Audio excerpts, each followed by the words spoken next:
This is an Upstate Cerebral Palsy time and attendance instructional video. How to use the change job, change department, and reason for extra hours buttons. For many employees, arriving and departing from work using time and attendance is a matter of clocking on and clocking off. Clock on, clock off. For others who are integrated employees, for example, extra selections are needed. Let's assume you're an integrated employee, an RC school aide, or an RC HSA. In effect, you have two jobs and you work in two departments. This is critical information for agency budgeting purposes and must be noted in time and attendance. For example, an RC HSA is an RC at a residence for part of the day and an HSA at a day hab for another part of the day. The same type of division in job and department holds true for an RC school aide. It is your responsibility to assure that your arrival and departure, as well as your correct job and department, are noted in the time and attendance system. For example, so let's say I'm a residence counselor HSA. I'm an integrated employee that works part of the day at the residence and part of the day at the day hab. I arrive at work. I clock on. I change my job. I change my job to a residence counselor, and that should be included in the list that comes up because these are information that are located in UltiPro Web.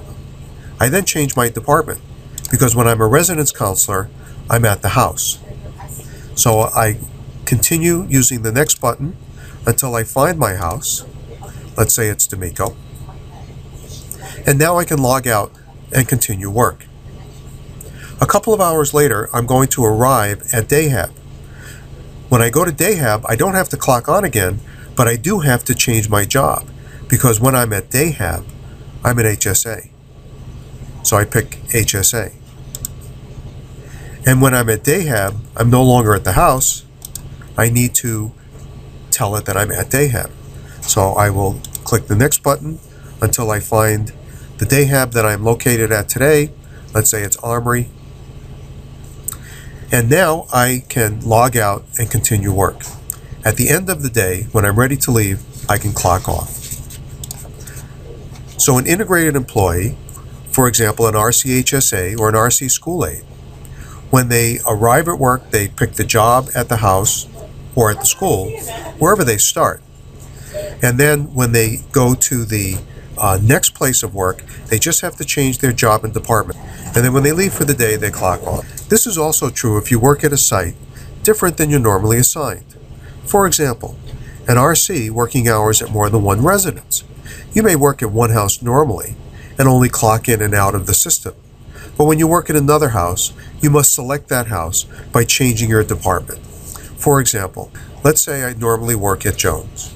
So I arrive at work at Jones and I clock on, log out, work at Jones, and normally when I leave for the day I would clock off. But in this case, I get a call and they ask me to work an extra shift at North Gage. So I take a walk over to North Gage at the end of my shift. I don't have to clock off when I leave Jones. I don't have to clock on when I arrive at North Gage. I'm already clocked on. I just have to change my department because I'm still an RC, but I'm now at North Gage. So I go looking for North Gage.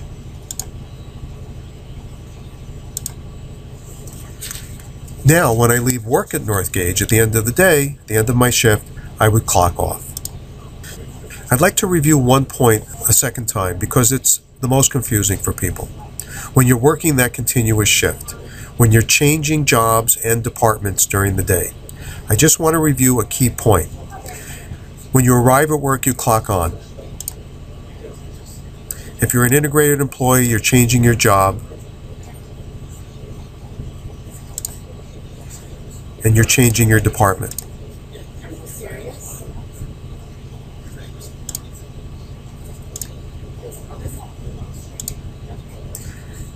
When you go over to day hab or you go over to the school, you don't have to clock off. You don't have to clock on when you arrive there. You only have to change your job and department because you're already clocked in.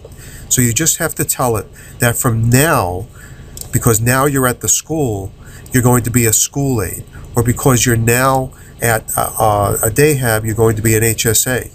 And because you're at the school or the day hab, you need to tell them that's where you are.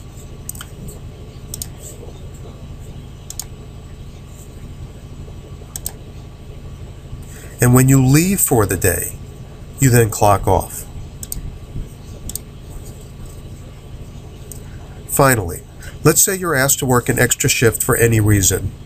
We'd like you to note this on the time and attendance system. Sometime during your shift, it could be at the end before you clock out, before you leave for the day. Let the system know that you worked an extra shift. An extra shift is more than just, oh, I worked an extra half hour or an hour. It's you actually worked an extra shift. You're working 3 or 4 hours, or you're working a full shift. And we just need to record on here like a little post-it the reason for your extra hours. And here are some reasons. I had to fill in for a vacant position, I was providing hospital coverage, I had to attend a training, whichever reason it was, or it could be other. But we'd like you to try and pick one of these reasons. Let's say I was providing appointment coverage, and that's just putting a little post-it on the record. It doesn't do anything except a note, and over time we'll collect these notes in order to get a better sense as to why people are working extra shifts. This is just for administrative purposes. If you have any further questions, contact the help desk via email at helpdesk@upstatecp.org or by phone 292-1224. This has been an Upstate Cerebral Palsy Time and Attendance instructional video. Thank you.